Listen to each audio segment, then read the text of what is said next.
उन्हाळा सुरू झाला की शरीरात उष्णता वाढते, भूक कमी लागते आणि थकवा जाणवतो. अशा वेळी आपल्या आहारात कारल्याची भाजी असणं खूप फायदेशीर ठरतं. कारलं चवीला कडू असलं तरी ते शरीरासाठी खूप गुणकारी आहे. कारल्यामुळे शरीरातील उष्णता कमी होण्यासाठी मदत होते आणि पचन सुधारतं. म्हणून उन्हाळ्यात आठवड्यात एकदा तरी ही भाजी खाल्लीच पाहिजे. आज आपण कारल्याची अशी खास रेसिपी पाहणार आहोत की त्यामुळे ही भाजी अजिबात कडू लागणार नाही आणि सगळे आवडीने खातील. चला तर मग रेसिपीला सुरुवात करूया. इथे मी 1/2 किलो कारली घेतलेली आहेत. आता त्याच्या अशा चकत्या कापून घेतलेल्या आहेत आणि यामध्ये असणाऱ्या ह्या ज्या बिया आहेत त्या सगळ्या काढून टाकायच्या आहेत. तर या बिया काढल्यामुळे कारल्याची भाजी कडू होत नाही. तर अशा पद्धतीने या कारल्यामधल्या सगळ्या बिया काढून घेतलेल्या आहेत. आता यावरती आपल्याला 1 ते 2 चमचे मीठ घालून घ्यायचं आहे. मीठ या कारल्याच्या चकत्यांना व्यवस्थित लावून घ्यायचं आहे. हे बघा अशा पद्धतीने हलक्या हाताने व्यवस्थित चोळून लावल्यानंतर 20 मिनिट आपल्याला हे असंच ठेवायचं आहे. 20 मिनटं कारल्याला मीठ लावून ठेवल्यानंतर याला पाणी सुटतं आणि हलक्या हाताने आपल्याला या कारल्यामधलं हे पाणी पिळून घ्यायचं आहे.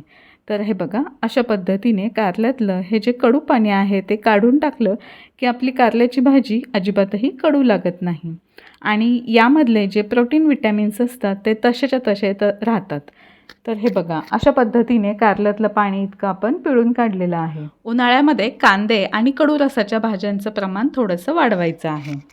आता फोडणी देऊन घेऊया. कढईमध्ये मी तेल घालून घेतलेलं आहे. त्यामध्ये 1 छोटा चमचा मोहरी घालून घ्यायची. मोहरी छान फुलल्यानंतर त्यामध्ये जिरं घालून घ्यायचं आहे, थोडंसं हिंग घालायचं आणि 1 कांदा चिरून घालून घ्यायचा आहे. कांदा सोनेरी रंगावरती आपल्याला चांगला परतून घ्यायचा आहे.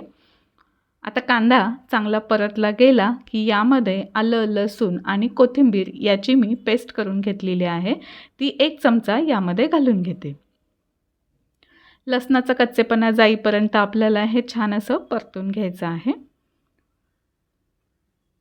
सगळं छान असं परतलं गेलं की यामध्ये आता आपण काही बेसिक मसाले घालून घेऊया. आता यामध्ये मी घालतीये हळद, थोडंसं लाल तिखट आणि धनेपूड घालून घ्यायची आहे. हे सगळे मसाले घालून झाल्यानंतर यामध्ये आपण कारल्याच्या फोडीसुद्धा घालून घेऊया आणि 2 ते 3 मिनिट चांगलं परतून घेऊया. कारलं अजिबातही कडू होऊ नये यासाठी आपण त्यातल्या बिया काढल्या, त्यानंतर मीठ लावून त्यातलं पाणी पिळून काढलं. आता त्याचबरोबर आपण इथे 1 ते 2 चमचे आपण चिंचेचा कोळसुद्धा घालून घेणार आहे आणि किंचितसं मीठ घालून घ्यायचं आहे, कारण आधीच आपण मीठ घालून हे ठेवलेलं कारल्याच्या फोडी. त्याचबरोबर यामध्ये मी थोडीशी साखरसुद्धा घालून घेते आहे. साखरेच्या ऐवजी तुम्ही गूळसुद्धा घालून घेऊ शकता. आणि आता हे सगळं छान एकत्र करून घेतलेलं आहे. यावरती झाकण ठेवून याला 2 ते 3 छान वाफ काढून घ्यायची आहे. इथे सांगितलेल्या सर्व बारीक-सारीक गोष्टी लक्षात ठेवून जर तुम्ही हे कारलं अशा पद्धतीने केलं तर कारलं अजिबातही कडू होणार नाही आणि घरातील सर्वजण कारल्याची भाजी आवडीने खातील. तर 2 वाफा काढून घेतलेल्या आहेत. छान अशी कारल्याची भाजी शिजली गेली की यामध्ये 2 चमचे भाजलेल्या शेंगदाण्याचं कूट घालून घ्यायचं आहे. आता हे कूटसुद्धा सगळं छान एकत्र करून घेऊया आणि सर्वात शेवटी आपल्याला घालायची आहे यावरती बारीक चिरलेली कोथिंबीर. तर अशा पद्धतीने आज आपण ही कारल्याची भाजी केलेली तुम्हाला कशी वाटली हे कमेंटमध्ये नक्की कळवा.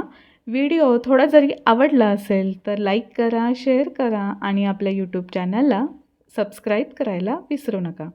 अशाच पद्धतीच्या सोप्या साध्या रेसिपी घेऊन पुन्हा भेटूया. तोपर्यंत धन्यवाद.